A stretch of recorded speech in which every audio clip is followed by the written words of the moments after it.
C'est bon. Je crois qu'ils avaient envoyé Salomé nous faire un 3-2-1, mais on est déjà en live. Et rebonjour, on est toujours sur la chaîne. Karim Hassan nous avait assisté à un truc avec des graineries et tout, c'était très dur à arranger, mais c'est pas grave. On est reparti. Nouveau panel. On reçoit 2 nouveaux invités. On a ici Clément Kalinowski. C'est bien ça. Oh, bien. Et Xavier Fournier. Xavier Fournier. Exactement. Tommy Live qui vient co-animer ce panel. Oui, tout à fait, oui. Voilà, merci de venir sur ma chaîne, Tommy. Ça me fait Avec plaisir. Ça me C'est rare que je vienne sur ta chaîne. Oui, c'est vrai. Et on va parler de 2 sujets croisés, mais croisés pour une bonne raison. On va déjà parler du Futuroscope, qui est partenaire du Streamlab ici à Japan Tour Festival. Tout à fait, oui. Avec Clément, du coup, quel est ton rôle, rappelle-nous, au sein du Futuroscope? Donc moi je suis chef de projet. Chef de projet. Donc je peux être amené à faire de la conception-réalisation sur des attractions, mais aussi sur d'autres éléments d'un parc comme des hôtels, des restaurants, des boutiques. D'accord. On va dire un peu concevoir toutes les nouveautés qui arrivent. Ok. C'est noté, on va approfondir ça. Et on accueille également Xavier qui lui est expert en comics. Alors là, on se dit mais pourquoi on mélange tout ça? C'est bien ça. Alors, est-ce que tu as un titre plus précis peut-être pour te présenter? Moi, si je fais ma petite princesse, le mot expert, j'aime pas en général. Ah, bon, pas expert alors. Il est spécialiste. il est sachant en comics. Expert pour moi, c'est quelqu'un qui est, tu sais, qui est devant un tribunal et qui. Oui, d'accord. Voilà. Moi, il se trouve que je suis spécialisé. Spécialiste. Dans le sens où je passe une partie de ma vie professionnelle à parler de super-héros, souvent de super-héros américains. Ok. Et puis le hasard a mis sur ma route il y a quelques années un sujet qui était très sympa et beaucoup plus sympa même que ce que je pensais au démarrage, qui était les super-héros français. Ok. C'est-à-dire qu'il y a eu quelques super-héros français et quand je travaillais pour un magazine sur les comics, à chaque fois je faisais un petit peu l'exception qui confirme la règle. De temps en temps je faisais un article sur un français comme ça. Ok. Et un jour, quelqu'un qui s'appelle Tanguy Mouchot, qui est le petit-fils d'un type qui faisait des super-héros français en 1946. 46, d'accord. Me dit, après l'avoir interviewé, me dit « Ah, c'est la première fois qu'il va y avoir un article sur le grand-père dans un magazine, en dehors des fanzines pur et dur. C'est la première fois qu'il va y avoir un truc. » Et ce type-là, Pierre Mouchot, avait été non seulement un éditeur et un dessinateur de bande dessinée, mais aussi un super résistant pour prendre un... Ok. Enfin, ça doublait. Et je me suis dit, mais personne n'a jamais raconté la vie de cette histoire. Et donc il y avait tout un tas de choses à... Et donc j'ai commencé à décider de gratter. Ok. Et c'est un petit peu comme si chez vous, d'un seul coup, vous alliez ouvrir un peu la grange du grand-père et que vous vous rendez compte qu'en fin de compte, le grand-père, il ne vous avait pas dit, mais il y a toute une collection de vieilles voitures. Oui. Et en fait, il y a des centaines de super-héros. Tu peux gratter. Il y en a eu il y a eu des films français muets de super-héros au début du XXe siècle. Il y a eu plein de proto-super-héros. Quelqu'un de bien plus intelligent que moi qui s'appelait donc Umberto Eco a écrit sur le fait que pour lui, le comte de Monte Cristo était l'ancêtre de un genre de super-héros. Mais la vraie super-héroïne, on va dire, s'appelle, et d'ailleurs elle est intégrée dans l'attraction, elle s'appelle Loiselle, donc le féminin de l'oiseau, et c'est une héroïne qui a été publiée en 1909 dans un livre, et c'est une femme en costume noir, avec des ailes de chauve-souris, qui vole au-dessus de Paris, et qui a une ceinture à gadget. D'accord. Alors il n'y a pas eu de copie, honnêtement, les Américains ils avaient d'autres choses à faire que copier là-dessus, mais simplement 30 ans avant Batman, il y a une autrice française qui s'est donné un peu les mêmes trucs.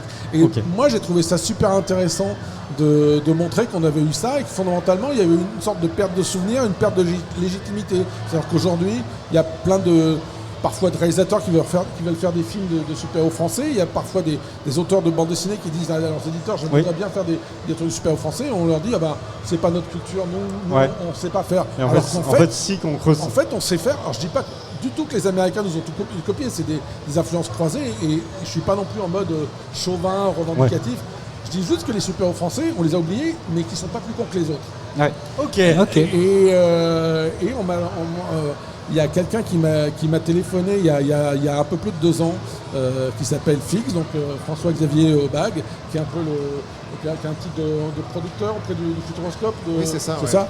Et qui était en train de se demander comment travailler sur les super-héros au niveau du Futuroscope, qui est tombé sur le livre que j'ai écrit. C'est ça, parce que Xavier fait toute la transition, parfait. Donc on arrive, pourquoi le Futuroscope? Je peux me taire si tu veux. Non mais vas-y, là on est en plein dedans. C'est ce que j'allais dire. J'allais dire, faut qu'on regarde. Je sais pas quoi, quand tu as écrit un bouquin et que quelqu'un te téléphone en disant qu'ils aimeraient bien s'en servir comme source d'inspiration pour une attraction Futuroscope, tu fais OK.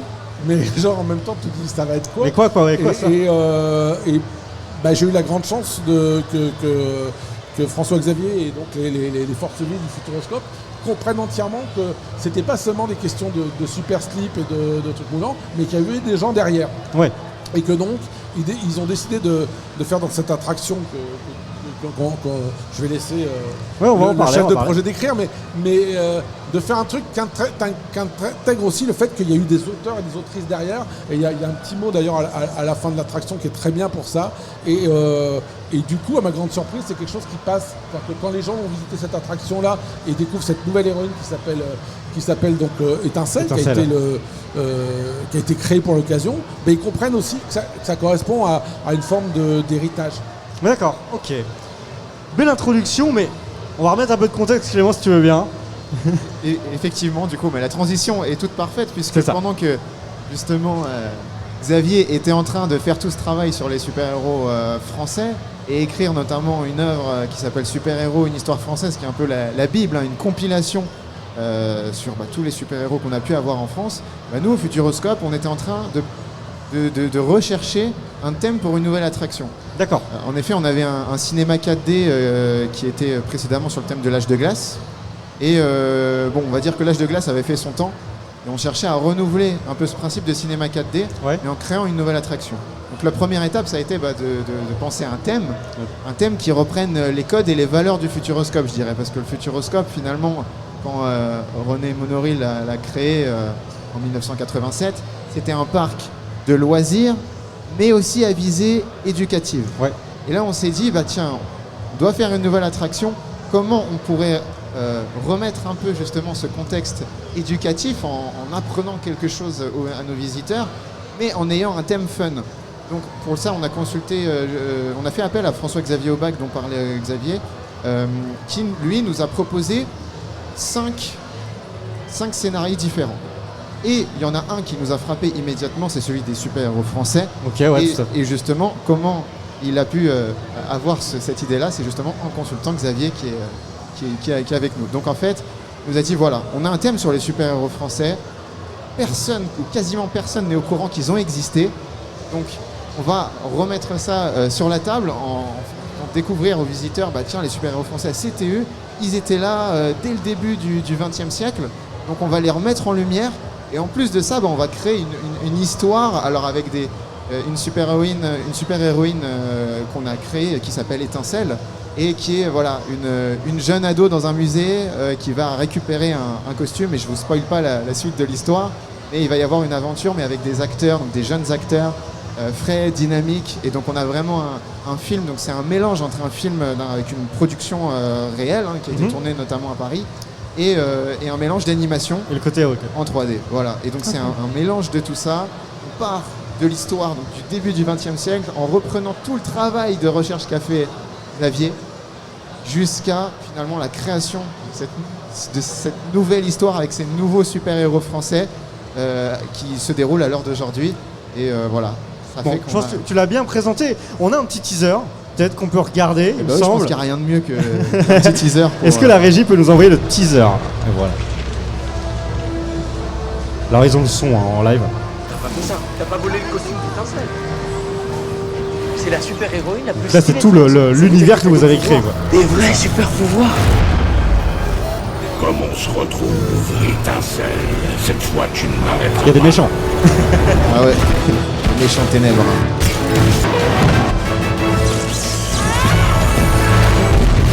Une super-héroïne. Qu'est-ce que t'en sais?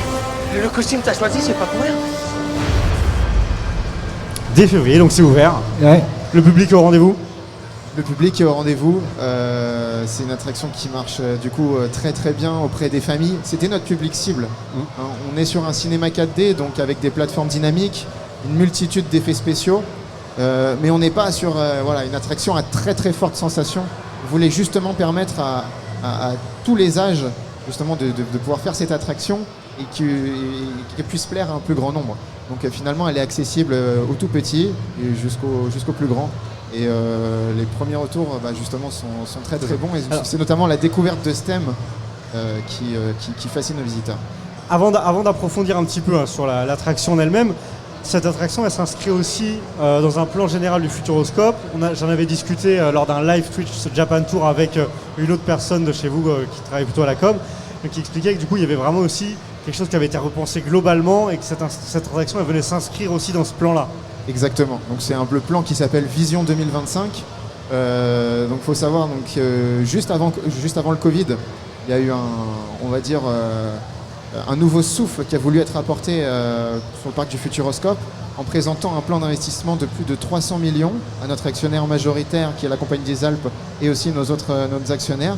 Et en fait, la direction du parc a demandé ces investissements pour remettre le Futuroscope en première place sur la scène des parcs d'attractions déjà français et même européens, puisqu'on accueille un bon nombre d'Espagnols et aussi de public anglais, donc on accueille aussi du public étranger. Donc ce plan d'investissement de 300 millions, qu'est-ce qu'il comprend ? Il comprend déjà des nouvelles attractions sensationnelles. Donc il y a eu Objectif Mars qui a ouvert en 2020, il y a eu Chasseurs de Tornades qui a ouvert en 2022, donc l'année dernière, et qui a remporté le prix de la meilleure nouvelle attraction au monde. Donc ça a été une grosse fierté pour toutes les équipes du Futuroscope. Et puis il y a une nouvelle attraction, ce qu'on appelle majeure, qui va arriver en 2025, qui s'appelle Mission Bermude.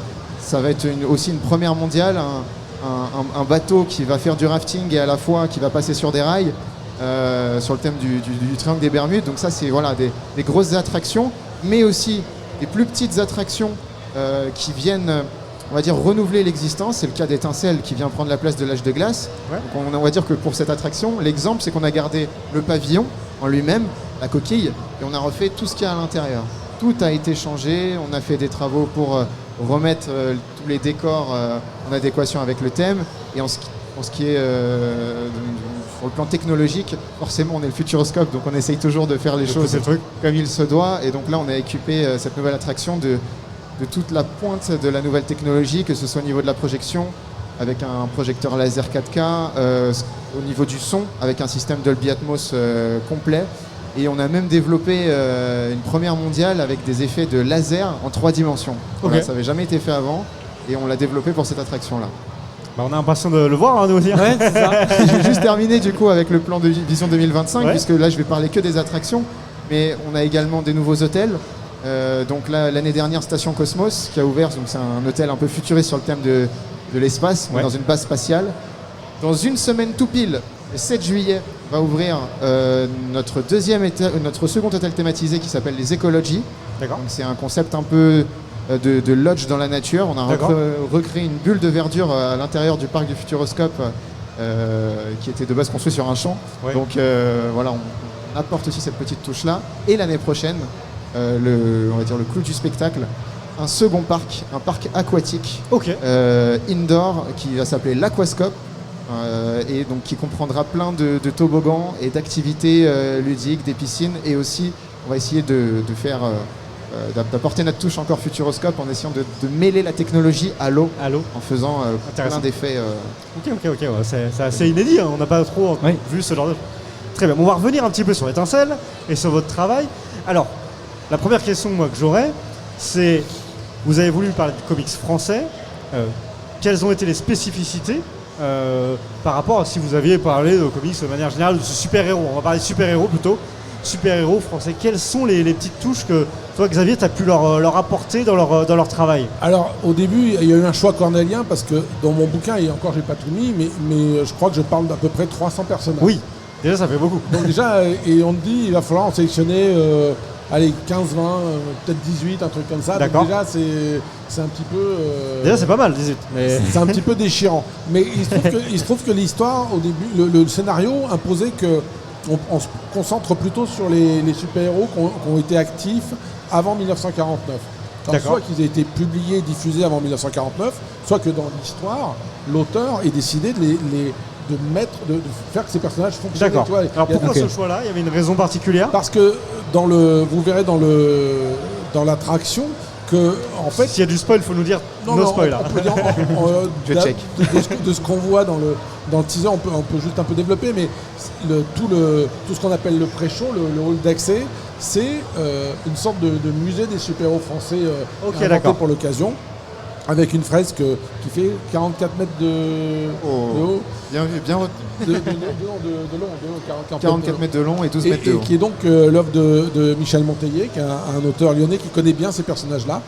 Et donc l'idée c'était que se concentrer sur ceux qui avaient été quelque part, qui avaient souffert de pression morale jusqu'en 1949, parce que c'est des personnages qui souvent ont été écartés au moment de la mise en place de la loi sur la jeunesse, l'éducation sur la jeunesse.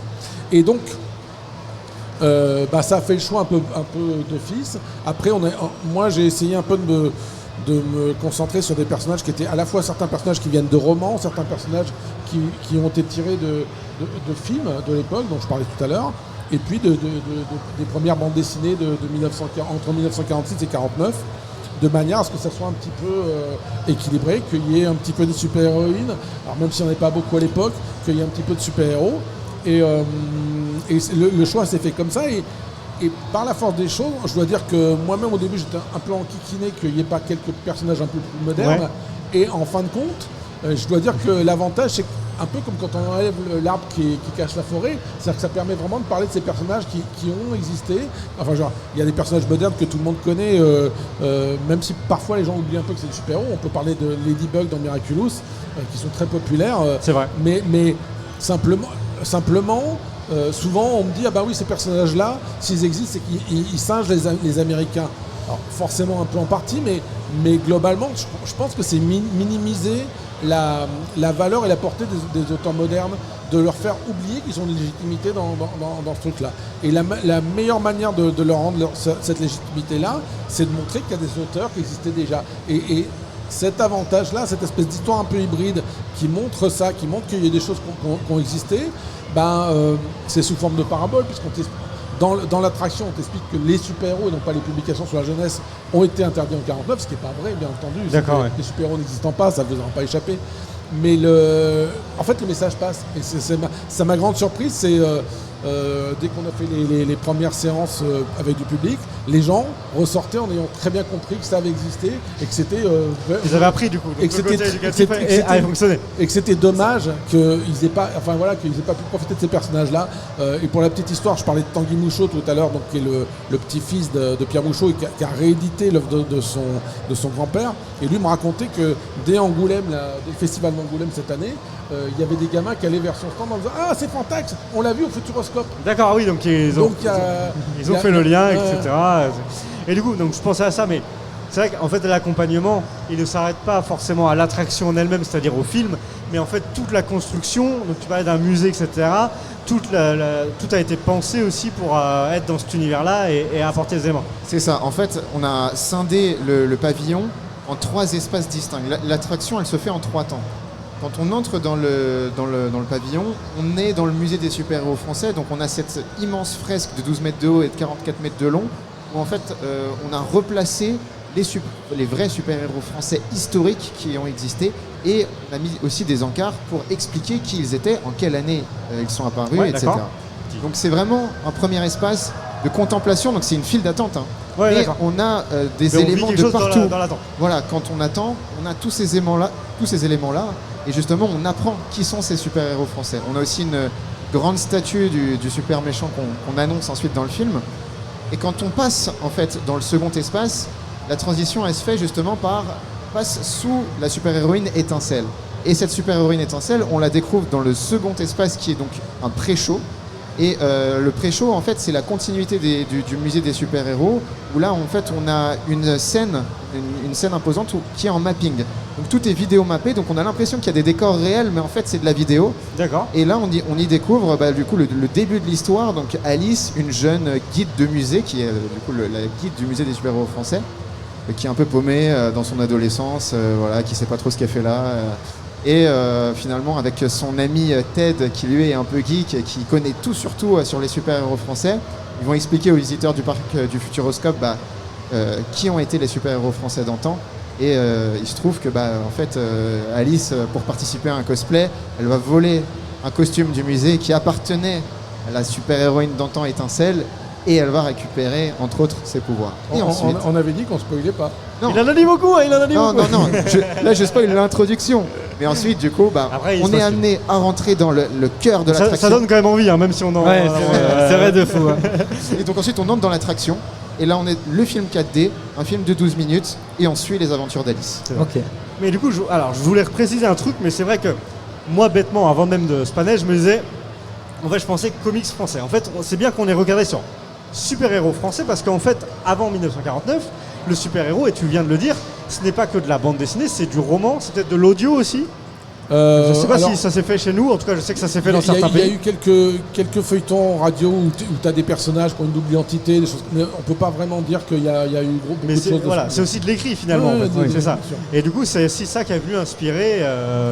Dans certains cas, oui, on est capable de trouver une sorte de généalogie. J'ai parlé tout à l'heure du Comte de Monte Cristo, qui a inspiré un personnage de film assez connu dans la première moitié du XXe siècle qui s'appelait Judex.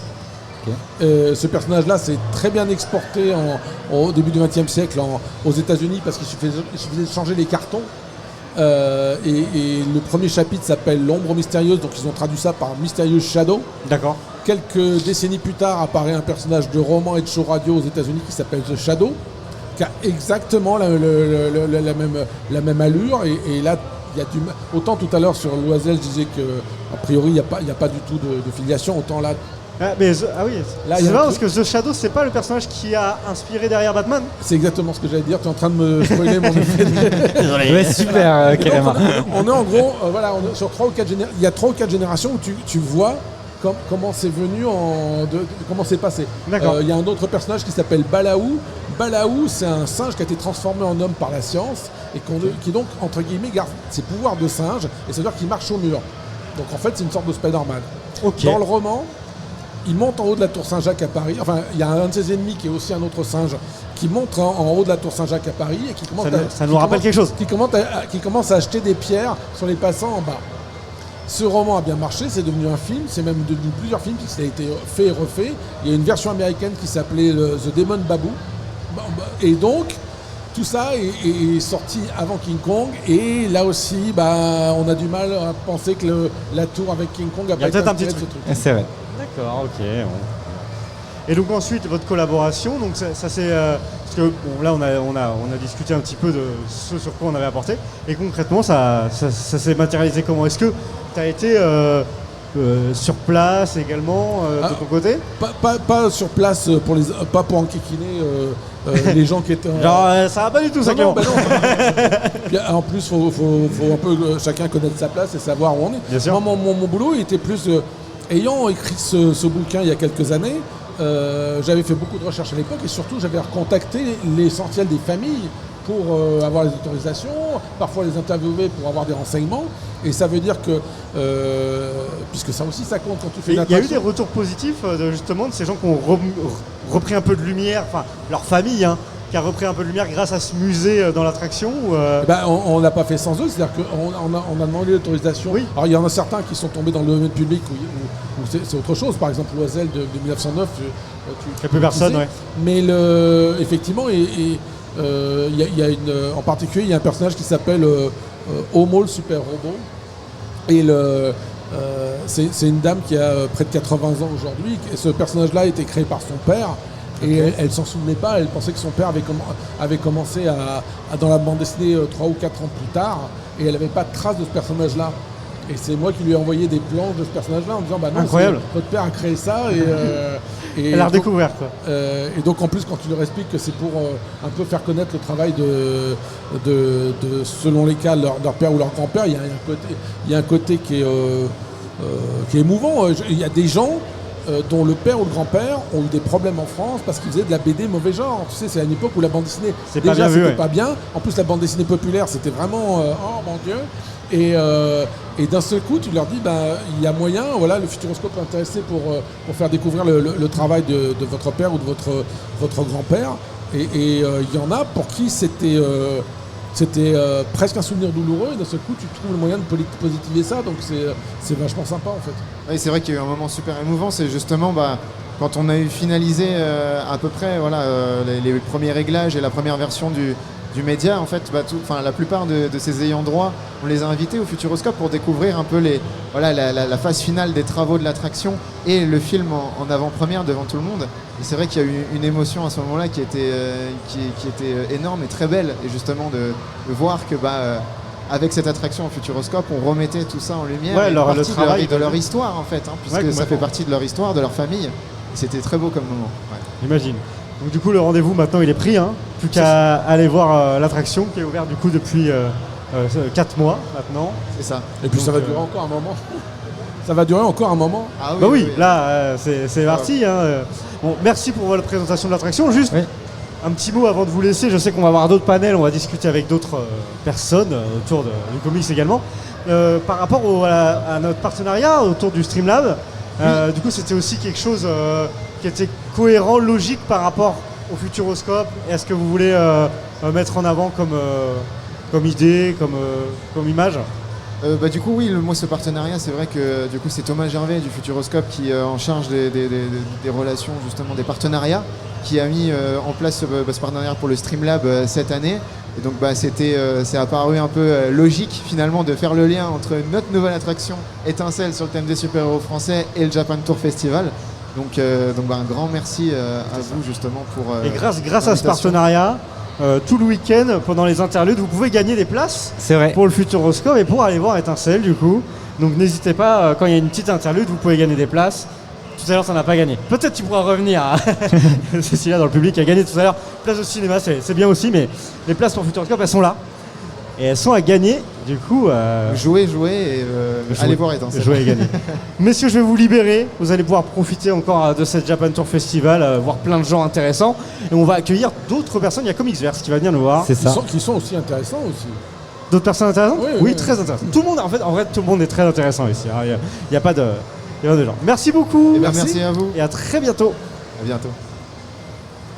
Alors, est-ce que les personnes qu'on doit recevoir sont dans le coin? Je ne sais pas. J'ai pas l'impression de les voir. C'est ça. On va regarder tout ça.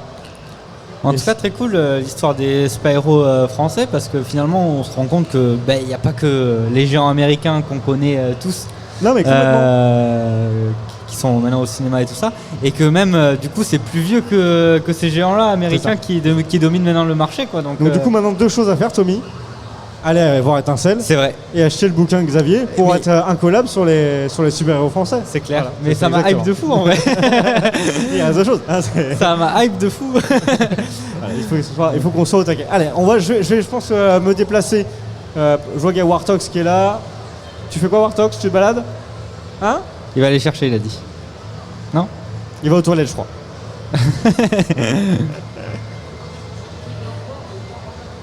Je vais aller regarder. Tommy, je te laisse. Wartox, tu peux prendre. Pas de soucis. Et bonjour Wartox. On est sur la chaîne de Kerema, je sais pas si tu es au courant. Bon alors t'inquiète, je suis au courant parce que je suis en régie depuis donc du coup on a le contrôle total sur la chaîne de Kerema. Ouais, bon, tu vas pas trop juste parce que je pense qu'il peut avoir le contrôle beaucoup plus sur ta chaîne que, c'est vrai. que toi sur la sienne. C'est vrai. Non, je suis modo chez lui aussi. C'est vrai. Bon, ça va sinon, ça se passe bien? Ouais, ça se passe super bien, tu vois. Moi j'ai. Ton dernier stream avant ta pause. Avant demain. Ouais, parce que demain, du coup, tu reprends pareil le matin? C'est ça, le matin, ouais. Et cette fois-ci, c'est moi qui ouvre sur ma chaîne en mode chill. En mode open chill. C'est bon, c'est pas toi qui tiens la caméra? Et non, c'est même pas sur ma chaîne là, le demain. C'est sur la chaîne de Zarmal. Ah oui, c'est vrai. Alors, c'est pas dur, je crois que demain c'est Zarmal au début, après c'est moi et après c'est. Mais je suis avec toi en plateau en fait. Je suis en plateau demain matin? Ouais, on est tous les deux sur le plateau demain matin. Non, mais écoutez, on découvre des choses. C'est ça qui est cool, c'est que. Enfin, je suis avec quelqu'un moi sur le plateau demain matin avant Zarmal. Alors, je crois que moi je fais aucune matinale à part les. Ah bah alors t'es en duplex d'or alors. Ouais, c'est possible. En tout cas, c'est cool parce qu'on a plein d'invités intéressants, franchement, et on apprend plein de choses et c'est trop bien, quoi. Ouais, du coup, moi, j'écoutais parce que du coup, j'avais le temps en régie d'écouter et c'est vraiment super intéressant. C'est vrai que même moi qui est pas un grand fan de comics, j'avoue, vraiment l'attraction, j'ai bien envie de la faire parce que ça a l'air vraiment très stylé. Ça a l'air stylé, ouais, de fou. Puis j'avoue que la bande-annonce m'a bien hypé aussi, donc. Oui, c'est vrai que le style graphique et tout, le fait que ce soit en 3D, animation 3D plus en prise de vue réelle, c'est rare dans des films. Et là, ça a l'air super bien fait. En plus, il nous a raconté les effets spéciaux 3D, 4D ou je sais pas trop quoi. Là, mais ça a l'air trop hypé, quoi. Avec les lasers en 3D, là, je te mode, attends, des lasers en 3D, comment ça? Comment ça? Je veux voir ça. Expliquez-moi, je veux comprendre. Alors du coup, tu sais qui c'est qu'on va avoir du coup? Alors du coup, on a Comicverse là. On a Comicverse et est-ce que tu sais ensuite? Après, je crois qu'on a d'autres pareils créateurs de contenu au niveau du comics, auteurs, dessinateurs. Je pense que vous allez avoir Alexandra Ramos à un moment du coup. Oui. Je crois qu'on conclut avec elle, je crois. Et, okay. Donc du coup, ça va être trop bien quoi. Alexandra Ramos, que moi j'avais découvert récemment. Alexandra Ramos, nous, je crois qu'on l'interview depuis, on la croise à tous les salons depuis, je sais pas, genre ça va faire 2 ans. D'accord, ok. En fait, la première fois qu'on l'a interviewé à un salon, c'était la première année c'était la première fois où elle était invitée, je crois. D'accord. Et depuis, elle est invitée à tous les salons et depuis, on la suit tous les salons. C'est trop bien. Comme ça, c'est... J'ai pas entendu. J'ai pas entendu non plus, mais. Kerema, il a fait des. J'ai entendu 2, donc ça veut dire qu'ils sont 2. C'est-à-dire que ce serait 4. C'est vrai. Je pense c'est à peu près un truc comme ça. Où je crois qu'il était tout seul, il a dû inviter une autre personne, donc du coup ils sont 2. Il y a peut-être un truc comme ça. En fait, Kerema, il t'a regardé, il a fait toi tout seul, moi je vais faire une pause. Tu te débrouilles. Bon, monsieur, bonjour. Bon courage, hein. C'est ça. Ah là là là. Non mais c'est vrai que depuis ce matin, comme disait Fafou, je suis partout. Non mais c'est vrai que j'enchaîne moi depuis ce matin, c'est un truc de fou. Ouais. Je te laisse la place. Allez. Et bonjour. Allez, on va accueillir quelques artistes. Alors on a été dans l'artiste allée, on a fait notre shopping, on a pris un panier. D'accord, ok. On a récupéré des artistes. Ouais, vas-y, installe-toi. Et après on aura le responsable de tout ça. Ah. Alors, j'ai eu le temps de demander, tu pourras venir après, David, on tourne. On a Kibar, si je me trompe pas, c'est bien ça. Et du coup, j'ai pas eu le temps de demander ton nom. Alors Alice, faut bien parler dans le micro pour bien qu'on t'entende. Parce qu'on est en direct. Alice. Bonjour Alice. Vous allez bien? Très bien, merci. Vous avez vu plein de gens qui sont venus voir votre travail. Oui, après le vendredi c'est toujours plus calme, on sait, mais... Toujours un petit peu plus calme. Mais oui, il y a beaucoup de gens et beaucoup de retours très positifs. Donc, avec nos invités précédents, on a parlé de l'attraction du Futuroscope, des super-héros français, et maintenant on va essayer un petit peu de s'intéresser aux artistes aussi français, parce qu'il y en a beaucoup. Et il y a notamment un travail qui est fait dans les salons comme ça, pour créer des artistes allés, pour mettre en avant différents talents, avec vraiment des parcours différents. Donc là, vous deux, vous avez rien à voir, on est d'accord? Ah, peut-être. On a des points communs. Il y a des points communs. Avec la Comic-Con et le Talent, par exemple, c'était la 2e année. Oui, c'est en fait... moi j'ai commencé à dessiner sur les réseaux sociaux, sur Instagram. D'accord, mais c'est vrai que le premier atome crochu qu'on a, c'est qu'il y a eu un concours de dessin au Comic-Con Paris, donc quand ça existait encore. Et le thème c'était, en fonction de l'année, désespéré. Quand ça existait encore. Et le thème, je crois que c'était Spider-Man ou Batman en fonction de l'année. Je sais plus laquelle t'as fait. La première année, il n'y avait pas de thème, mais ça devait être une couverture. Une couverture. Et donc on a été sélectionné dans les premiers, on va dire. Et donc ça, c'est vrai que c'est un premier tremplin parce que ça du vous a mis voilà, là-dessus, on commence à avoir un stand. Du coup, on commence à faire des conventions, des festivals. Et après, moi, j'ai continué sur les réseaux sociaux beaucoup à poster. Et c'est là que moi, j'ai eu ma première opportunité de carrière, qui est de faire une couverture donc, pour Spawn, donc qui est cette couverture-là. Est-ce qu'on peut la voir sur un plan plus resserré? Ça, c'est la couverture d'avril, Spawn 340. Et celle de ce mois-ci, Spawn 343, qui sort dans une semaine. Ok. Et ça, c'est vrai que c'est grâce aux réseaux sociaux. Évidemment, c'est grâce à Todd McFarlane, le créateur de Spawn, qui m'a contacté. Mais c'est via les réseaux sociaux, moi, parce que j'ai continué à poster pendant 4-5 ans après les concours. Et c'est là que mon travail a été vu. Et voilà.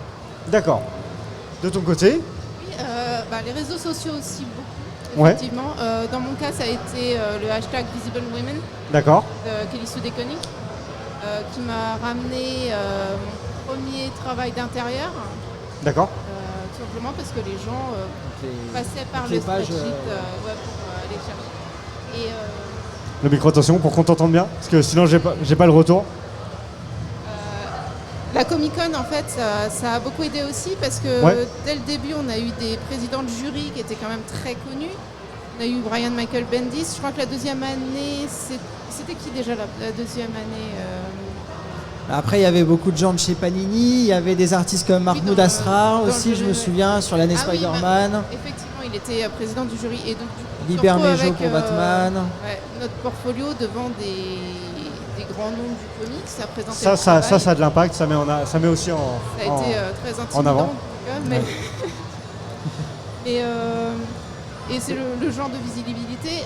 Et ce qui est drôle, c'est qu'avec les réseaux sociaux, en fait, je sais pas si tu as connu ça, mais on poste des trucs des fois par hasard parce qu'on a fait un croquis et c'est ça qui explose. C'est le truc bizarre. Et toi aujourd'hui, c'est quoi donc? Là, on a vu avec Ibar les couvertures de Spawn, etc. Je suis venue les mains dans les poches, littéralement. Qu'est-ce que tu proposes? Quelles sont moi, je suis sur des séries indépendantes américaines, principalement. Je travaille sur Crossover Division, qui est une série de Will Allred, une série de science-fiction indépendante. D'accord, c'est science-fiction. Je travaille au développement de 2 séries différentes, fantasy et horreur. Et pour l'instant, en ce moment, j'ancre un numéro des Tortues Ninja pour IDW. D'accord. Et tout ça, oui, c'est les réseaux sociaux, mais du bouche à oreille plus que répondre à des annonces ou des trucs comme ça. C'est des gens qui viennent spontanément vers toi pour te dire est-ce que tu es libre ce mois-ci ce genre de choses. Je pense qu'à notre époque, avoir les réseaux sociaux, c'est la porte ouverte.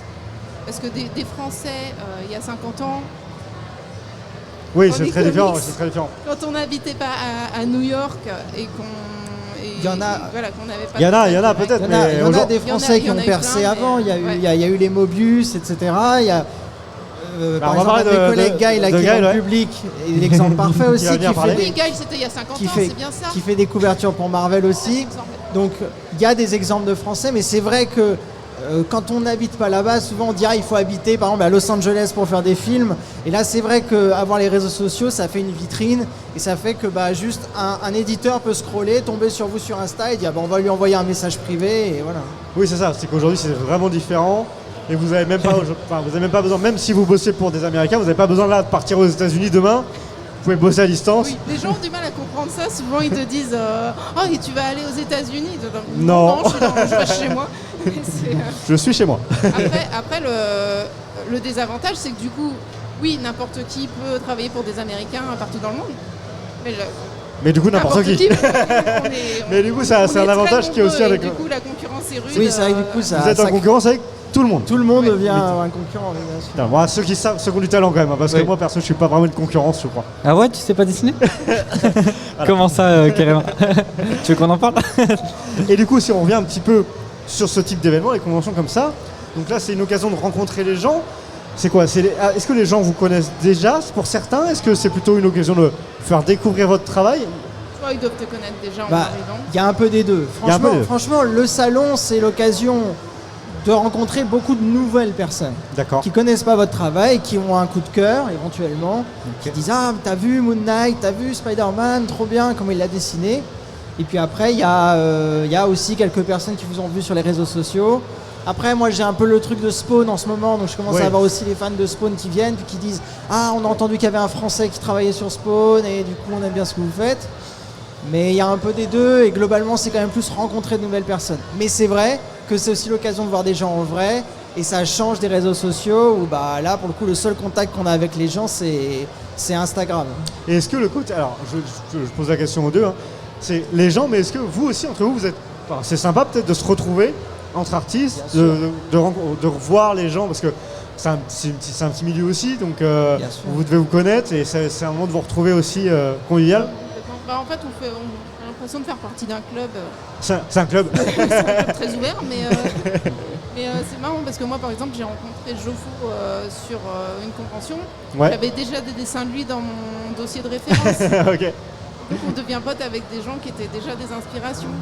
Que tu disais, c'est vrai. Est-ce que vous voulez faire un petit shout-out d'ailleurs de quelqu'un là qu'il faut suivre, un Français? Mais voilà, ils sont plus au premier rang, mais évidemment, Guy, le Chirian, on a des artistes extraordinaires qui sont en artistes allés. En fait, vous disiez tout à l'heure, on aménage des artistes allés en convention et c'est super. Moi, je trouve les artistes allés, c'est un peu comme des marchés, vous voyez, les gens ils viennent, ils regardent ça. Ces gens-là. Voilà, ça les intéresse, ça les intéresse pas. Ils tâtent un peu la marchandise. Et donc là, vous avez vraiment une super artiste allée avec plein d'artistes français qui ont un niveau exceptionnel, un niveau professionnel absolu. Donc il faut vraiment passer sur l'artiste allée et venir voir les Cheyenne, les Gaël, etc. Je vous encourage à aller voir Maxime Garbarini, Fragment, qui lance justement un comics français, un label de comics français. Donc lui, vraiment, il va de A à Z. Alors, le label est français, mais les artistes sont internationaux. D'accord. On va trouver quelques français dessus, mais c'est très intéressant justement de voir se développer le format américain, tel qu'on connaît, avec les univers partagés en France. Là, c'est une bonne occasion aussi de voir ça. Ça, c'est le genre de choses qui pourrait vous tenter un jour de vraiment travailler. Après, c'est peut-être des sortes d'opportunités. Vous allez me dire, si on a l'opportunité, on va le faire. Mais de travailler pour une maison française Alors, je ne sais pas si vous êtes capable de vraiment faire de A à Z, parce que ça, je pense que chaque artiste est plus spécialisé d'une technique ou d'une autre. Toi, je sais que tu fais aussi la couleur, ce qui n'est pas le cas de tout le monde, par exemple. Je ne sais pas si tu le fais aussi, Alice.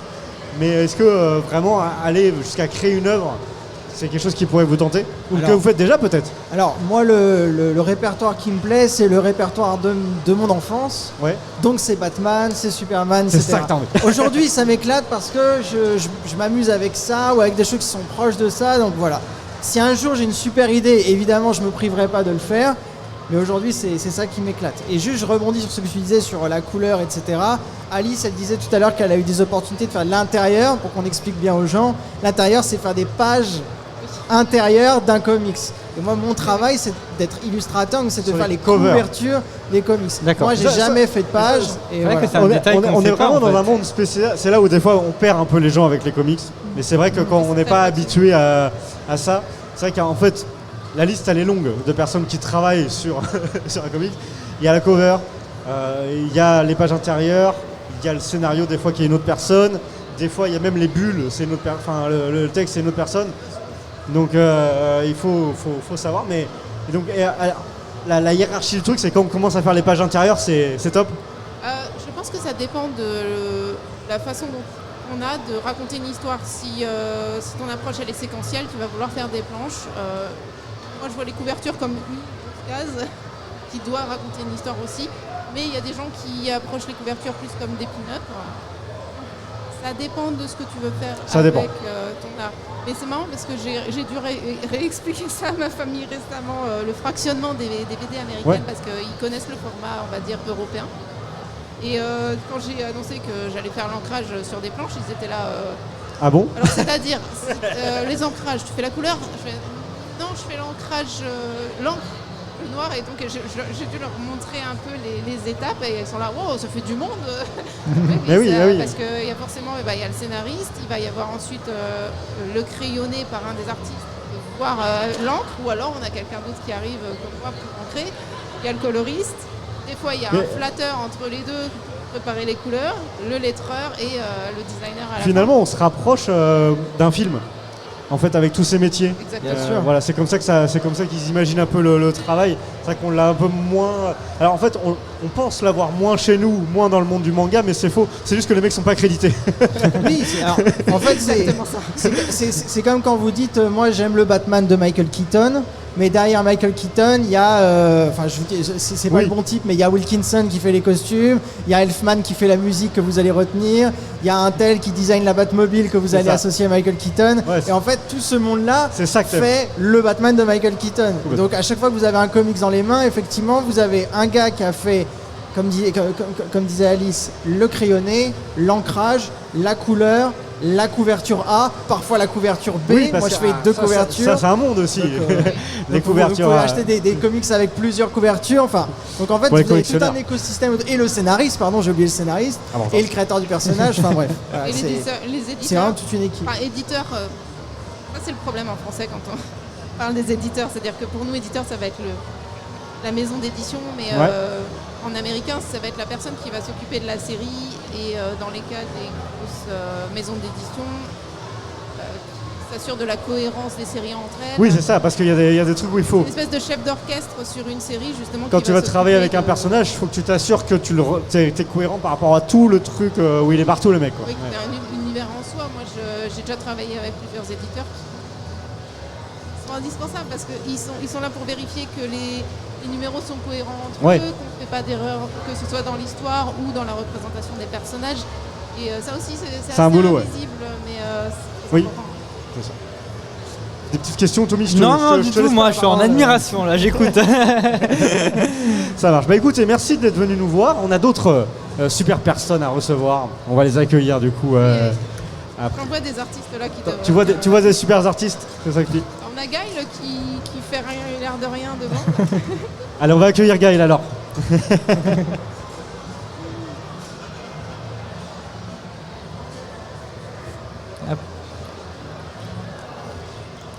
Et n'hésitez pas dans le chat si vous avez des petites questions. Hein. Oui, c'est ça, ouais. C'est l'occasion. Toujours un plaisir. C'était très intéressant. Oui, c'est super intéressant. Ouais. Installez-vous, messieurs.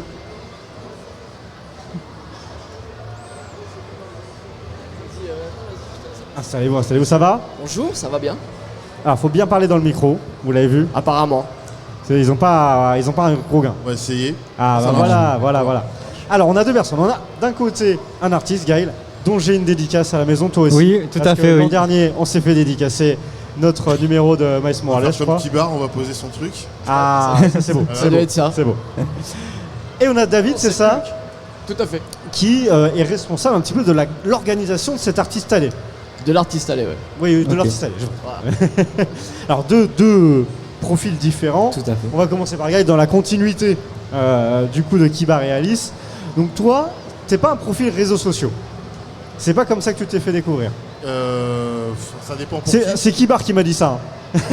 Moi, je crois ce que Kibar dit. Mais bon. Il m'a dit, Gaël, c'est pas comme moi. Lui, il s'est fait repérer plutôt directement Oui, comme c'est- ça. C'est plutôt en fait en faisant les salons et en démarchant les éditeurs, ce genre de choses. Et du coup, toi, c'est quoi? Alors aujourd'hui, ton profil, tu travailles pour qui? Pourquoi? Plutôt de la cover, plutôt de l'intérieur? On a vu hein, les différentes Alors choses. moi, je suis toujours illustrateur comics. Ouais. Donc maintenant, je suis un peu plus spécialisé dans ce qu'on appelle les variantes cover. Donc les couvertures alternatives. Donc la fameuse couverture pour 2 les, là. Exactement, pour les éditeurs type Marvel et autres.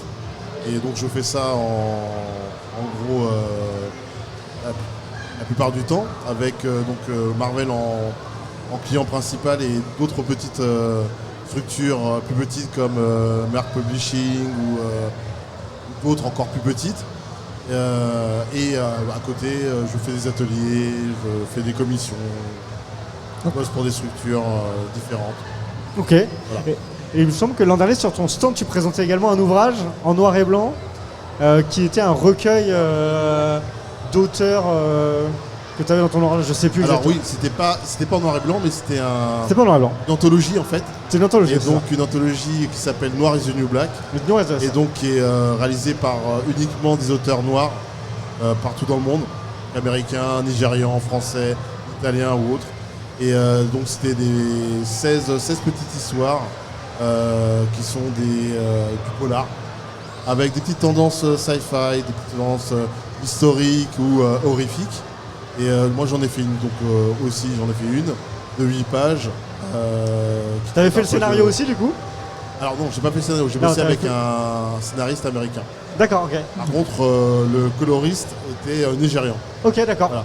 Donc c'était une collaboration de différentes nationalités.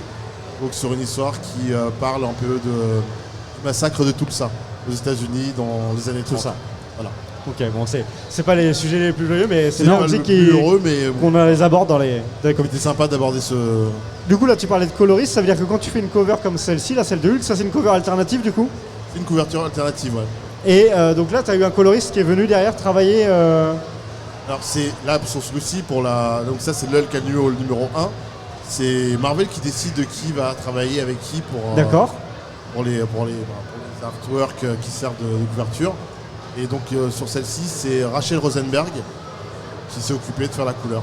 Ok. Je sais pas comment elle a été mise sur le projet. C'est pas moi qui ai décidé. Toi, t'envoies Je ton lui ai pas travail proposé. Moi, j'envoie et mon tu vois le travail. résultat. Et après, je vois le résultat. Et tu dois être content quand même. Oui, bah. Rachel Rosenberg, c'est quand même le haut top. du panier. Donc oui, c'est Ok. une amélioration pour niveau visibilité pour moi. Ok. Merci Gaël du coup.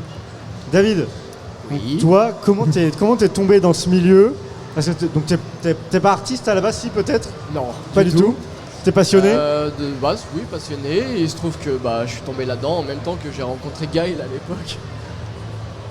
Il y a moult time.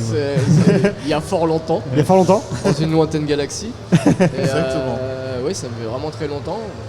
Et avec d'autres passionnés, on a créé un petit collectif de passionnés qui est devenu une structure associative. Et après, Donc il s'appelle Comicverse, c'est ça? Qui s'appelle Comicverse. Et qui date de 2002 en collectif et de 2007 en association, donc ça date maintenant. Ouais, un petit temps, ouais. Et au fur et à mesure, en fait, avec les contacts qu'on avait, etc., de dessinateurs, tout ça, il y en a qui nous ont mis sur des plans de gestion d'artistes allés, d'événements, pour pouvoir gérer les espaces de dédicace, tout ça. Nous, on avait l'habitude d'en faire. Oula, le micro qui s'en va. Et voilà, il s'en va, il m'abandonne.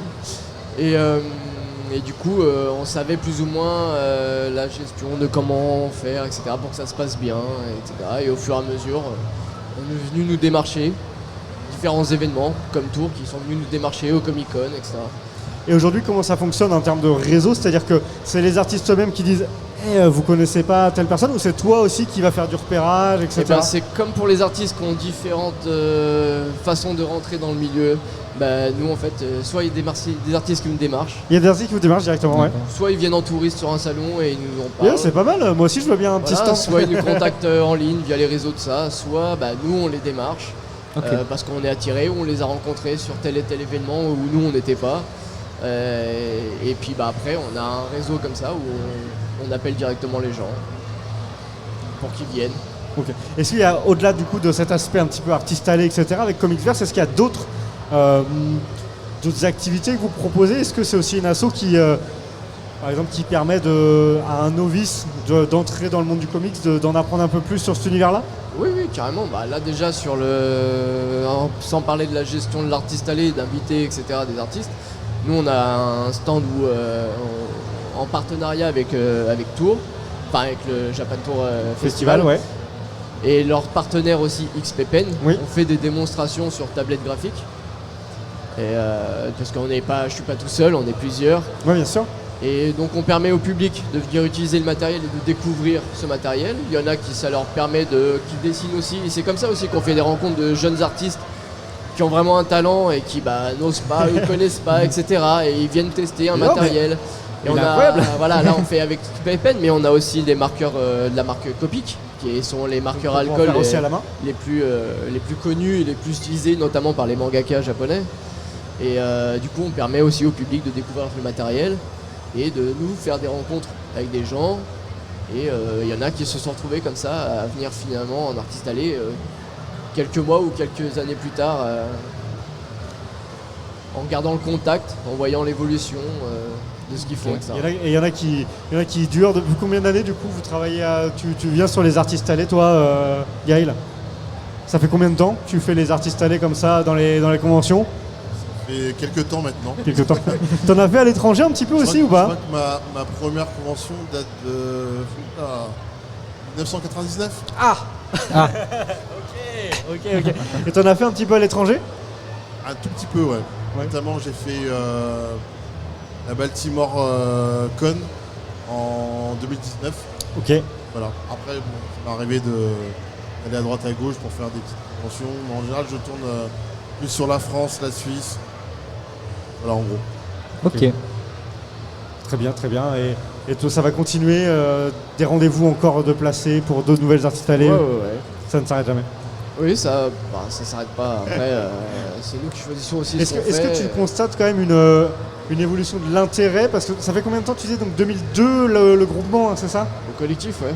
Le collectif. Est-ce que tu as senti un intérêt du public, hein, je parle vraiment du grand public, de plus en plus pour ces artistes-là, pour cet univers-là, au fil des années? Déjà au fil des années, en fait, ce qui est artiste allé, ça a vraiment évolué. Maintenant, on peut vraiment parler d'artiste allé, ce qui n'était pas le cas à une certaine époque. Okay. Où en fait, il y avait des invités qui venaient, c'était des stands. Ils étaient éparses, quoi. Voilà, c'était pas vraiment comme parlait tout à l'heure Kibar, comme un marché en fait où il y a différents artistes qui viennent proposer leur travail et qui montrent ce qu'ils font. C'était plus lors de séances de dédicaces comme un festival BD classique qui est tout ça en train d'évoluer entre guillemets grâce aux conventions justement où tout ça a un peu explosé, il y en a un peu partout. Parce que là, nous, on a l'artiste allé qui est là, mais vous avez des auteurs qui sont en dédicace sur des stands d'éditeurs, mais qui ont aussi leur propre stand, comme l'artiste allé, où chacun a son propre stand en fait. C'est un peu le même principe, quoi. Et tout ça, oui, a évolué. Le public, effectivement, est attiré par ça. Après, parler d'évolution, c'est compliqué, dans le sens où le public, ça reste le public. Il est intéressé ou il n'est pas intéressé. On peut pas dire qu'il y a plus d'engouement ou pas plus d'engouement. Des fois, suivant un film, effectivement, un artiste qui va mettre quelque chose en avant, qui parle au public, il va peut-être plus s'intéresser pour aller le voir. Mais en général, chacun tire plus ou moins son épingle du jeu, dans le sens où personne n'a les mêmes goûts. Quelqu'un qui va aimer Batman, comme Kibar, il y en a d'autres qui vont préférer Captain America. Et voilà, et ce qui est bien, c'est que eux ils proposent un peu toutes sortes de choses. Ouais. Et il y a Guy, il est plus axé sur Marvel, mais en finalité il produit tout autant du DC ou du Dark Horse, etc. Enfin, comme c'est des commissions, en fait on peut leur demander plus ou moins ce qu'on recherche, quoi. Quand tu es artiste, de toute manière, Oula, attention. tu vas là où finalement on t'offre aussi des opportunités, j'imagine. T'as peut-être des petites préférences cachées, mais voilà quoi. Exactement. Je ne dirai rien. Non mais c'est ça. Et du coup, dans l'artiste allé, je voyais il y avait aussi. Alors tu me diras si je me trompe peut-être, mais il n'y a pas que du comics, c'est aussi un peu de webtoon. C'est des artistes aussi que vous accueillez. En fait, l'artiste allé, c'est le nom, il porte bien son nom, c'est l'Harley des artistes. Donc ça peut être n'importe quoi. C'est pas catégorisé, ça peut être du comics, du manga, du webtoon, et tout ça en finalité. Si on regarde même dans le manga ou dans le comics, il y en a qui ont des influences manga, et dans le manga, il y en a qui ont des influences comics aussi, suivant les artistes, même les japonais ou même les américains. Donc de toute façon, tout ça c'est plus ou moins la même chose. Après, tout dépend du style de la personne, tout dépend de ce qu'on recherche, tout dépend de ce qu'on veut, et chaque personne du public peut venir voir l'artiste qui l'intéresse et avoir ce qu'il a envie et ce qu'il recherche, quoi. Ok. Merci messieurs pour ces échanges. Tommy, tu avais une petite question? Non, du tout. C'est parfait. On a bien parlé. On va avoir un dernier point de discussion. Ce sera avec Alexandra Ramos. Elle est dans le public. Oui, c'est à toi, Alexandra. Oui. Et on va parler un peu des éditeurs, parce qu'on a parlé des artistes, on a parlé de l'artiste allé, et on va parler des éditeurs. Les éditeurs. Et il y en a un paquet des éditeurs. Il y en a un paquet. On va parler des éditeurs français, principalement. Même en France, il y en a un petit nombre. Bonjour. Et bonjour. Ça va? Bonjour Alexandra, ça va? Oui, ça va, et toi? Alors t'as vu, il faut bien parler dans le micro, comme toujours chez nous. D'accord, je vais parler dans le micro. Vous m'entendez bien? Moi je t'entends bien. Oui, nickel aussi. Super. Voilà. Alors tu vois, on a reçu plein de gens hyper intéressants. Et donc là, le niveau baisse. Ouais, je comprends. Non. On va faire ce qu'on Comment peut. tu oses, carrément, Avec voyons. ce qu'on a. Cours. Super. Bon, Nous, on se retrouve à chaque convention. Hein. Voilà, on se retrouve très souvent. On met le contexte, on se permet de se charrier. Installe-toi. Mais oui. Bien sûr. Mais Gaël, il a fait pareil. Hein. Ah bon, d'accord. Ouais, avec son Hulk. Oui, mais si. Ah bah, oui, Kibar aussi. Oui. Il y a beaucoup d'ego. C'est ça. Je me permets aussi parce que je les connais, hein, donc je peux me permettre cet humour. Mais David n'a rien présenté. Tu n'as pas... Il n'a pas présenté un Il se fout une conversation pendant le live, ça va? Il n'y a pas de souci. Pardon. C'est libre antenne. Alors Alexandra, toi tu es conférencière, spécialiste, tu travailles avec plusieurs maisons d'édition, voilà, c'est pas mal déjà. Oui, je travaille dans le milieu du comics, je fais de la communication, je suis rédactrice pour le magazine Canal BD, je fais des conférences, j'anime des tables rondes, j'ai un podcast, voilà, je fais plein de choses. D'accord. Et on a un nouvel artiste qui nous a rejoint avec son QR code. Est-ce que tu peux te présenter s'il te plaît? Alors faut bien parler dans le micro. Ok, là c'est bon. Tu peux le monter un petit peu si jamais tu le trouves un peu bas. Bonjour. Bonjour. Et merci. Moi c'est Maxime Garbarini, je suis auteur et dessinateur entre autres. Et oui, j'ai fait un premier album qui s'appelle Heroics. Et là je me lance dans l'aventure complètement dingue de se dire bon, ok, faisons un label de ce comics et créer d'autres histoires avec d'autres artistes pour étendre un peu cet univers très marqué super-héros. Français? Super-héros français? Non mais Ah, les artistes? Oui, est-ce que c'est du français 100% ou pas? Ça oui, dans le sens où c'est moi qui l'ai fait, oui, je suis français. D'accord. Après, le projet sur le label le label est français, mais en fait, je travaille avec des auteurs artistes de tous les internationaux. pays. Ouais, voilà, des artistes italiens, notamment péruviens, et d'autres venant d'autres pays pour la suite si tout se passe bien. Ok. On va revenir dessus. Du coup, je voulais un peu parler de l'édition aussi, parce qu'on a parlé des artistes, donc des artistes qui bossent à l'étranger pour des éditeurs américains, etc. Mais en France, on a aussi l'inverse, c'est-à-dire on a des maisons d'édition françaises qui vont nous ramener des comics de l'étranger, américains ou autres. Toi, Alexandra, tu connais un peu ce milieu-là. Ouais. Qu'est-ce que tu peux nous dire? Parce que nous, on connaît Urban qui ramène DC, on connaît Panini qui ramène Marvel, mais en fait, il y a plein d'autres. Oui, il y a plein d'autres. Il y a Delcourt notamment, il y a Glénat aussi qui avait une section de Glénat Comics qui vont notamment revenir à la rentrée si tout se passe bien. Il y a Bliss Édition, il y a 404 Comics, il y a Black River. Donc il y a différentes maisons d'édition qui vont fonctionner par achat. Pour la plupart, soit en contact direct avec le scénariste ou dessinateur, soit faire des appels d'offres. Et ils vont se placer, donc ils sont tous plus ou moins en concurrence selon la ligne édito aussi. Ouais. Notamment 404 Comics a pour envie de mettre en avant le roman graphique, d'aller sur des personnes qui ne sont pas forcément super connues, d'aller sur des types qui vont aller dans le polar, dans l'émotionnel. Black River, leur ligne édito, c'est au-delà des imaginaires. On ne va pas être forcément sur le roman graphique, on va aller sur de l'aventure, de la fantaisie, de l'épique. Voilà. Le directeur éditorial, David Guélon, veut s'amuser, il veut éditer des choses dont il aime lire et il veut en parler. Donc il va y avoir ces choses-là. Ils vont fonctionner, voilà, comme je disais, en appel d'offres. Alors c'est beaucoup de concurrence. Vraiment. Il y a aussi l'envie de pousser des scénaristes, notamment je sais que la Delcourt aime beaucoup le travail d'un scénariste qui s'appelle Scott Snyder. D'accord. Ils ont aussi édité un comics de Keanu Reeves qui a scénarisé. Alors typiquement le héros ressemble à Keanu Reeves, hein, c'est du John Wick. Jean-Luc, mais c'est John Wick préhistorique, tu sais, mais c'est John Wick quand même. D'accord. Et donc voilà, ils vont essayer un petit peu de se placer tout en sachant qu'ils sont en rivalité, mais qu'ils travaillent j'espère, en bonne intelligence. Ok, très bien. Toi Maxime, c'est en termes d'édition, comment tu as fonctionné pour Heroic? Alors pour Heroic, en fait, j'ai été édité chez North Star Comics, qui est un petit éditeur du Nord-Pas-de-Calais, qui fonctionne par campagne de financement. C'est-à-dire qu'ils repèrent les projets qui les intéressent. Moi, ils me sont venus voir parce que j'avais déjà un webcomics qui marchait relativement bien. Et ils m'ont dit, bon voilà, si tu veux en faire une version papier, ça nous intéresse de le produire et de le financer via la campagne. Alors on a fait une campagne qui a très bien marché. C'était pas un gros montant, donc c'était pas non plus impossible à réaliser. Là, pour le label actuel, qui est donc le label que j'ai créé pour développer cet univers, on est en pleine campagne aussi. C'est pour ça que je me suis pointé avec mon petit QR code opportuniste. Mais on est en pleine campagne pour justement financer. Et la campagne est un peu différente parce que l'idée, c'est vraiment de bien rémunérer justement les auteurs, et notamment les auteurs étrangers avec qui je travaille, et de pas leur demander de travailler gratuitement dans l'idéal que ça pourrait se faire. Je leur ai dit voilà, vous ne produisez pas tant qu'on n'a pas le budget. Et là, l'idée c'est de rassembler un budget qui me semble normal, qui sont des tarifs à la page, qui sont des tarifs, on va dire débutants, mais qui sont des tarifs corrects, pour pouvoir leur permettre d'avoir cette première expérience de publication, en tout cas en Europe. Et c'est un vrai enjeu, la rémunération des artistes. Alors, j'allais rebondir dessus, donc ça tombe bien. Tu parlais tout à l'heure des webtoons, et l'impulsion du webtoon dépend aussi du fait du digital qui marche de mieux en mieux, que les gens ont moins de place, que les gens ont moins de budget, donc du coup ils vont se mettre sur les sites internet, etc.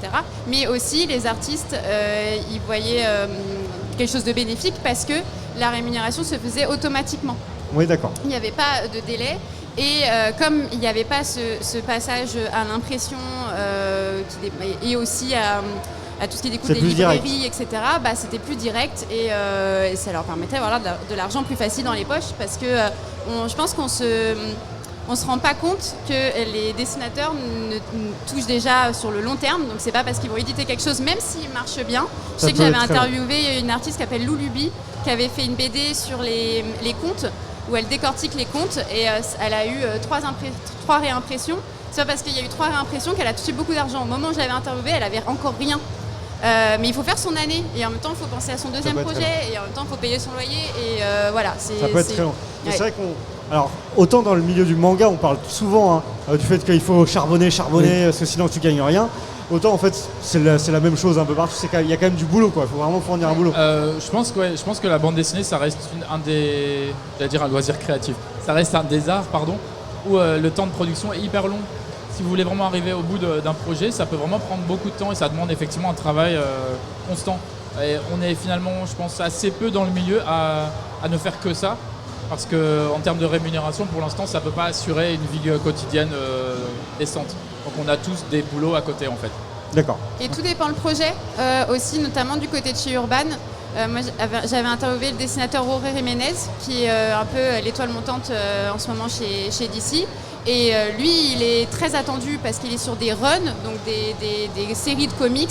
Et donc, il faut qu'il remplisse ses pages et qu'il travaille assez de manière rapide et productive.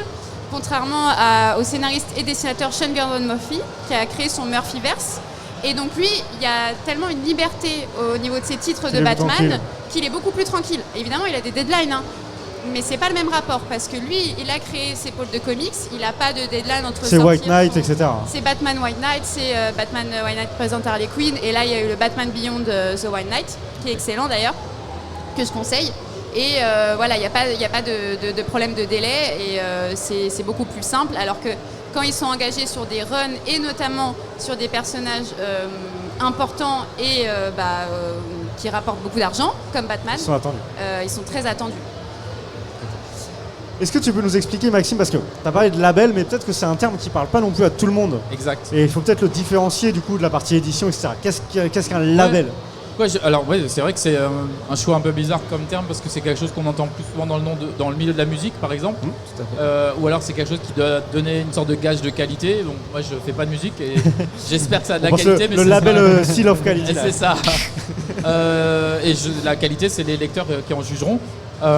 Mais le label pour moi c'était plus l'idée d'avoir quelque chose d'un peu artisanal et collectif plutôt que de me dire je suis une maison d'édition alors que finalement derrière la maison d'édition, bon déjà on est une association et pour l'instant on est très peu nombreux, donc j'allais pas dire on est une maison d'édition, ça me paraissait... Il y a quelque chose de peut-être plus... oui c'est ça, c'est-à-dire que tu vas pas forcément t'ouvrir à tout le monde et genre je reçois des trucs et je tamponne, ça c'est oui, ça c'est non, c'est plus je regarde ce qui se passe, je regarde ce qui se fait, je fais un peu de veille et tu vas peut-être avoir une relation qui est différente aussi avec les personnes qui vont bosser au sein de ce label. Alors pour l'instant c'est des personnes que j'ai été chercher parce que j'avais écrit des histoires en pensant à ces personnes-là précisément. Je suis pas vraiment en phase de recruter d'autres auteurs ou d'autres artistes et c'est vrai que pour moi le label après ça reste du vocabulaire, c'est juste un vocabulaire mais ça correspond bien à l'idée de club ou de indépendance, petit collectif. Voilà, c'est ça. Plus que de vouloir créer tout de suite un truc un peu pharaonique, c'est déjà rien que ça c'est déjà compliqué à mettre en place donc Et juste d'ailleurs on t'a même pas fait pitcher Heroics en quelques phrases. mots. Ça se passe juste au début de la Seconde Guerre mondiale et vous avez des scientifiques qui découvrent une énergie un peu mystérieuse en Himalaya et cette énergie, comme on est dans un comics, forcément elle va donner des pouvoirs à certaines personnes et c'est un peu voir comment ces différents profils de personnages vont se servir de leur pouvoir, comment ça va bouleverser ou pas leur vie et tout ça sur fond de Seconde Guerre mondiale. Voilà, ça c'est pour Heroics. C'est dispo Internet, librairie?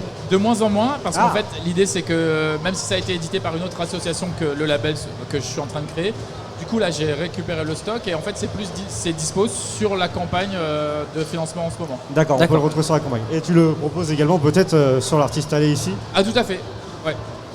Et vous pouvez l'acheter sur l'Artiste Alley et en il plus, sera dédicacé. Dédicacé. Il y aura le site internet aussi. C'est toujours un plus d'acheter un comic dédicacé. Oui, bien sûr, ça je ne l'ai pas précisé, merci Alex, qu'à la fin de la campagne, je mets en place un site internet où vous pourrez vous le procurer aussi directement.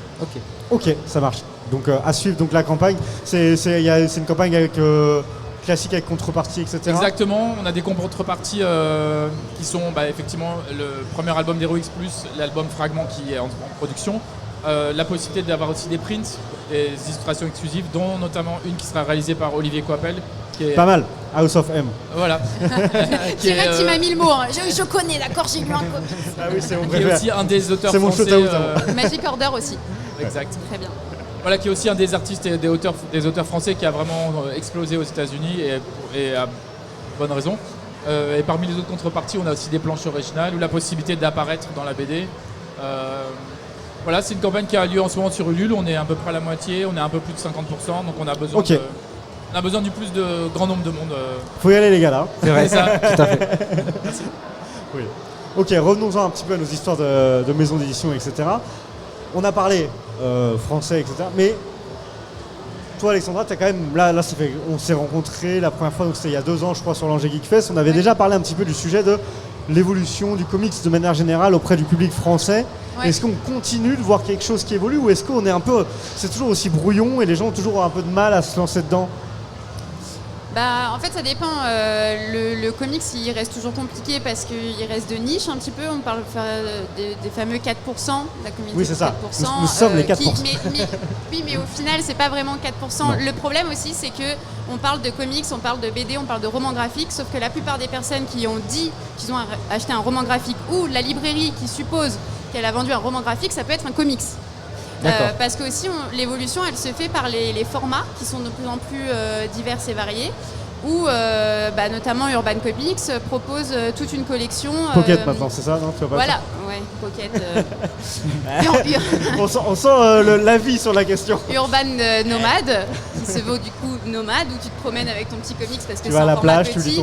tu lis ton truc. Voilà, un tout petit peu plus grand que le manga. Ils ont aussi un autre format qui s'appelle j'ai un trou. En gros, ils font le format BD franco-belge. Ok. Ils ont tellement de collections, donc c'est un peu compliqué.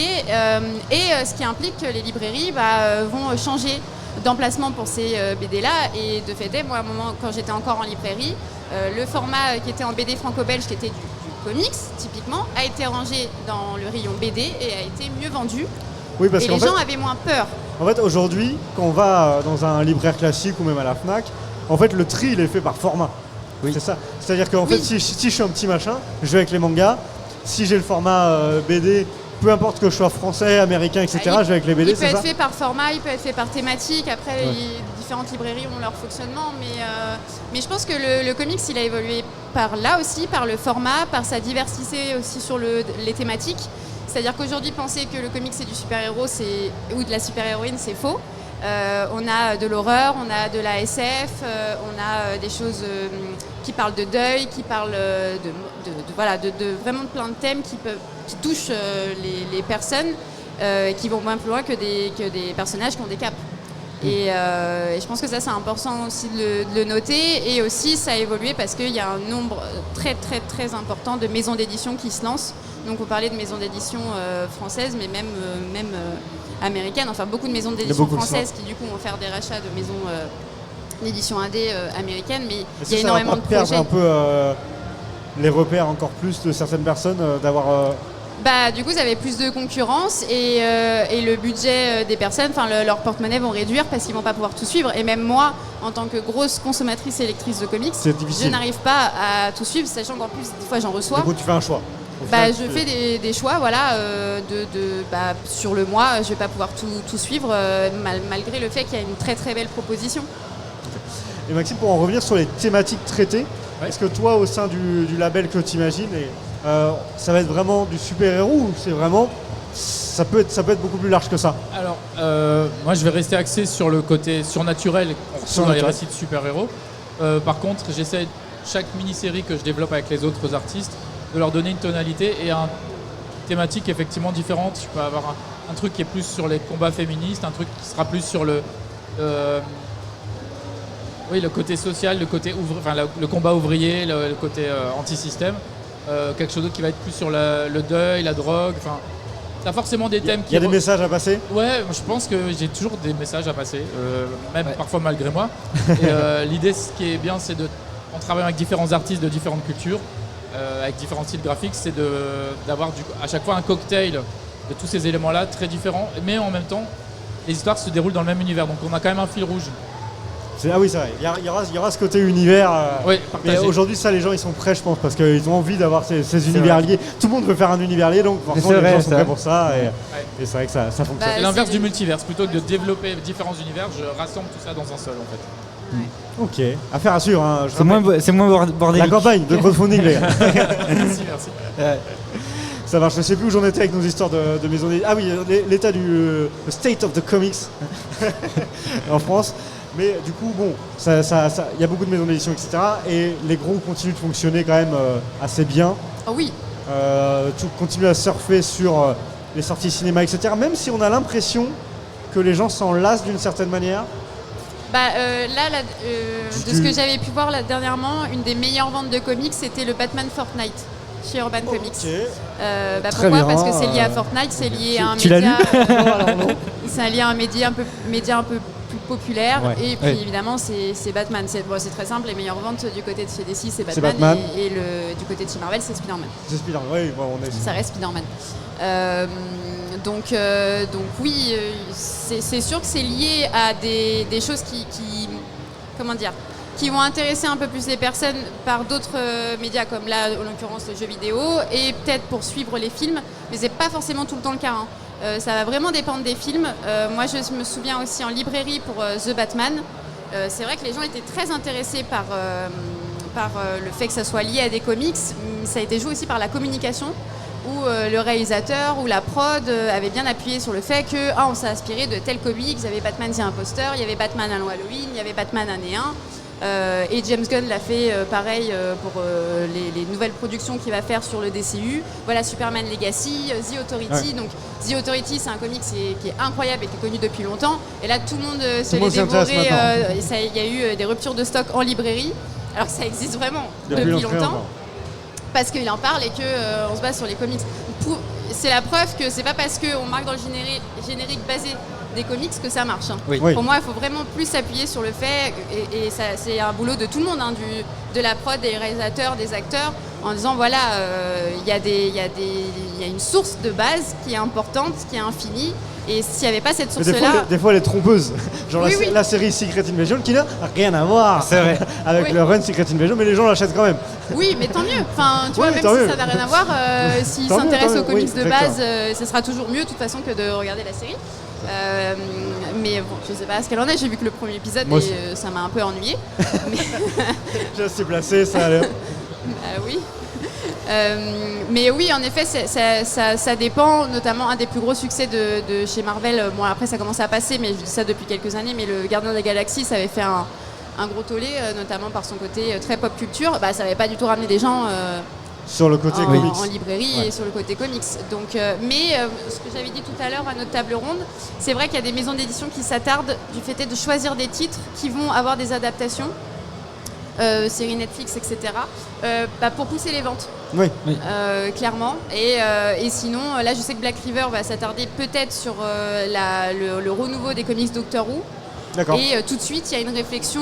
Peut-être qu'on va essayer d'acheter le titre au moment où il y a l'épisode avec David Tennant, parce qu'en fait, en plus, Doctor Who, c'est sur Disney, et on va pouvoir faire une com avec Disney. Enfin voilà, il y a un enjeu que c'est plus on va pousser le comics, on va pousser l'artiste de base, on va juste pousser un univers et une production. Oui, c'est ça. Ouais, il y a tout un travail de réflexion à faire, mais c'est vrai que en fait, on ne sait pas. Enfin, je pense que c'est difficile de savoir quand ça va marcher. Tu parlais de Fortnite qui était peut-être le côté populaire qui avait ramené le comics, mais finalement on pense par exemple... Alors après il a été à 6,99 aussi. Ouais, ça joue. Parce que tu penses à Riverdale, moi j'aime pas, mais ça, personne n'a jamais acheté un Archie Comics depuis que Riverdale est sorti. Oui c'est vrai, mais en même temps, si tu dis Archie Comics aux gens, ils vont peut-être pas comprendre. Ils connaissent pas, ils savent plus. même pas que c'est lié. Ils savent même pas que c'est lié. Et je peux comprendre. Et Sabrina, la série Sabrina qui a incroyablement marché, c'est du comics. Ouais. Lucifer, c'est du comics aussi. Et c'est pour ça aussi que c'est plus compliqué de communiquer sur des titres indés comme Heroic. Parce que on sent que les gens ont besoin de se lier, ou en tout cas d'avoir des points d'ancrage à des choses plus connues. Et là, on doit recommuniquer sur tout un univers, sur des personnages inconnus, et c'est dur. C'est pour ça que quand on a réfléchi à la com, je lui avais dit t'as des inspirations de films, parce que c'est très cinématographique son univers, il faut qu'on parle des films.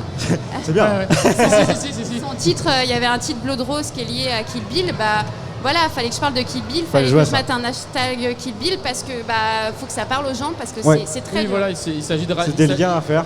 Il s'agit de se rapprocher de comment dire, la connaissance générale du public.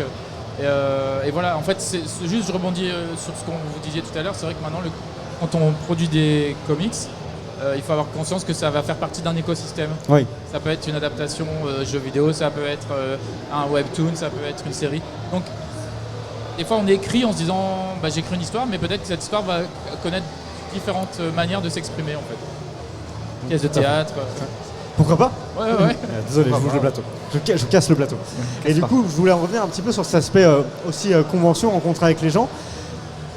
On a l'impression, par rapport à l'état toujours du comics en France, on a l'impression qu'en France, on n'est pas encore prêt à rendre le comics et son univers au sens large, donc peut-être les super-héros et autres, sur des événements indépendants. On a dit il n'y a plus de Comic-Con depuis des années. Le Paris Fan Festival, il est un peu entre deux. C'est pop culture. Ouais, c'est pop culture. Et du coup, on s'inscrit beaucoup dans des événements autour de la culture asiatique, mais il y a quand même, quand on voit le nombre de cosplays, de super-héros, etc., on se dit, mais on n'est pas encore prêt finalement pour retrouver des événements vraiment autour de cette culture uniquement. On est obligé de les inscrire, d'inscrire toute cette culture comique super-héros à l'intérieur d'autres événements. Vas-y. Non, je pense qu'il y a un élément de réponse, ce serait de réaliser qu'effectivement, il y a beaucoup de personnes qui sont familiers avec l'univers du comics, mais pas via les livres en fait. Via le cinéma. Via les dessins vrai, quand animés, on pense aux Comic-Con américaines, ils sont très larges aussi. Ils excluent la partie anime, manga, etc.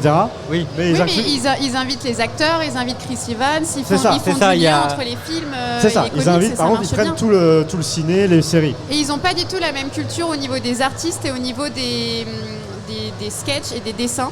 Moi je sais que j'ai une amie qui va souvent aux États-Unis et qui fait souvent des conventions là-bas et qui clairement eux arrivent et disent voilà on veut un dessin original de Mystique. Ils vont mettre le billet et elle fois elle dit mais en fait c'est trop, mais non vous avez fait ce dessin là. Ici on a une culture où comme on peut l'avoir beaucoup moins cher en print ou avec des posters, on va pas le prendre. Alors évidemment il y a des aficionados de planches etc et il y a beaucoup de gens qui déboursent et on est sur même des fois plus des collectionneurs. Mais on a un peu du mal à dégager. C'est vrai qu'il y a vraiment ce côté-là où en fait, l'artiste, tu le rémunères parce que ce qu'il te fait, c'est pas gratuit, quoi. Et ça, c'est ça. Et ici, c'est plus compliqué. Cet aspect-là, déjà, il faut dire, si tu veux un dessin, achète-moi un comics. C'est vrai, c'est ça. C'est la moindre des choses. Oui. Okay, bon, on verra comment ça va continuer à évoluer. Dans les années à venir, il reste encore plein de choses. Là, on arrive, je ne sais pas si tu travailles toujours sur les Batman Day, etc. Est-ce que c'est des choses qui arrivent là, en septembre peut-être? Oui, du coup, oui, je travaille pour le Batman Day, là, qui se passera le samedi 16 septembre. Voilà. Un rendez-vous en France autour de Batman. D'accord. Là, ça sera seulement à Paris. Okay. Ça sera sur une journée à Boom Boom Villette, qui est un centre de food et de loisirs à la Villette, du coup, à Paris. Et on va proposer un festival avec une large programmation. Il y aura du cinéma, il y aura des quiz pointus, il y aura un escape game immersif Batman. Il y aura un espace pour les enfants, il y aura 4 conférences, il y aura un show mixologue. Il y a plein de choses. Il y aura plein de trucs. Il faut venir. Alors dans le chat, on nous disait interview intéressante, merci à toi. La psychothèque. Lucifer, je ne savais pas que c'était un comics, vois. Voilà. Il y a tellement de comics dont on sait pas. Ouais. C'est DC ou c'est DC après rachat d'un autre éditeur indépendant? Non, c'est de l'indé. C'est pas DC ni c'est pas DC. C'est Vertigo. C'est Vertigo, ouais. C'est l'univers de Sandman. C'est le même univers que Sandman. Il me semble, je peux me tromper, mais c'est Mike Carey qui a créé le personnage et il me semble que. Et on peut citer Sweet Tooth aussi, qui est une série sur Netflix qui marche plutôt bien pour le jeune public, qui est aussi un comics de Jeff Lemire. Enfin, il y a énormément d'adaptations de comics. Et on s'en rend pas compte, Il y a eu Deadly Class, il y a énormément d'adaptations de comics qui, aux yeux du grand public, sont pas perçues comme telles parce qu'elles sont pas promues comme telles. Mais en vrai, le comics, c'est vraiment la source des scénarios. Et il y en a encore beaucoup qui pensent que qui dit comics dit super-héros et quand t'as pas de super-héros, du coup. Pas du tout. Lock and Key, je sais plus si tu l'avais cité, mais Lock and Key. Lock and Key, évidemment. Lock and Key, c'est un super succès en comics et ça a été aussi un bon carton en série, je pense. Ouais. Tout à fait. Merci à tous les deux d'être venus discuter avec nous sur le plateau. On va conclure tranquillement. On va vous laisser vous amuser dans ce Japan Tour Festival premier jour. Merci beaucoup. Alexandra, on se reverra sur une autre convention. On se voit au Batman Day. Voilà. Ça fait un coup de pression. Merci beaucoup. Supplémentaire qui disait dommage DMZ et The Last Man qui n'ont pas vu leur adaptation annulée. Et de rien Elisa Nami, merci, ça t'a fait plaisir. Voilà, donc nous il nous reste un petit un petit 10 minutes là à tenir et après il y aura Wartox qui va venir faire une interlude je crois. Oui. C'est ça Wartox? Wartox il arrive, il est en dépression là, il arrive. Tu fais une interlude après, c'est ça? D'accord. Quand tu veux. D'accord. C'est vrai que l'eau, c'est pas mal. Et toi, ça va, Tommy? Parce que là, t'es en live depuis 6 heures.